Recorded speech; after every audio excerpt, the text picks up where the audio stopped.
Scene: a parent-teacher conference in a cozy school classroom. Mrs. Johnson, a teacher, sits across from Mr. Anderson, a concerned parent. Mrs. Johnson: Good afternoon, Mr. Anderson. Thank you for coming in to discuss your son's progress. Mr. Anderson: Thank you for making time, Mrs. Johnson. I've been eager to hear how my son, James, is doing in school. Mrs. Johnson: Let's dive right in. Overall, James is a bright and enthusiastic student. He actively participates in class discussions, and he's well liked by his peers. Mr. Anderson: That's good to hear. He's always had a love for learning. Mrs. Johnson: I've noticed that, and it's wonderful. Now, let's go over his report card. James is doing well in most subjects, particularly in mathematics and science. His problem-solving skills are impressive. Mr. Anderson: I'm proud of his math and science accomplishments. Those are his favorites. Mrs. Johnson: That's evident in his work. However, there is one area we need to address: his reading comprehension. James seems to be struggling a bit with understanding and summarizing texts. Mr. Anderson: Reading? He used to enjoy it so much.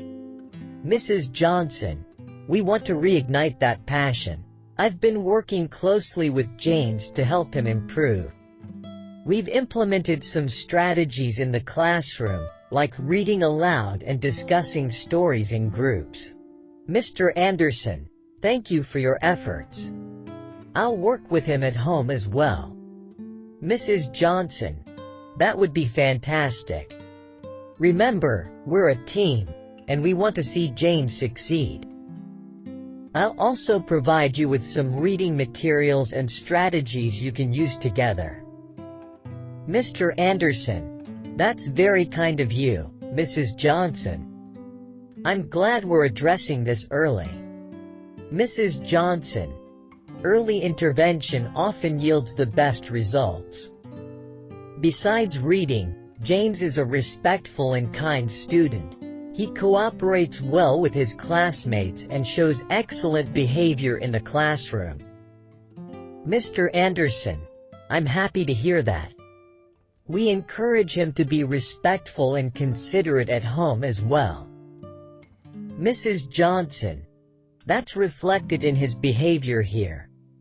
So, moving forward, we'll continue to work on his reading skills, and I'm confident he'll make significant progress. Mr. Anderson: We'll give it our best shot, Mrs. Johnson. Mrs. Johnson: I have no doubt.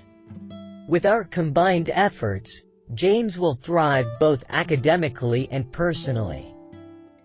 The parent-teacher conference between Mrs. Johnson and Mr. Anderson concludes on a positive note. Both parties are committed to helping James overcome his reading challenges and ensure his overall development. It's a collaborative effort focused on the child's well-being and success in school.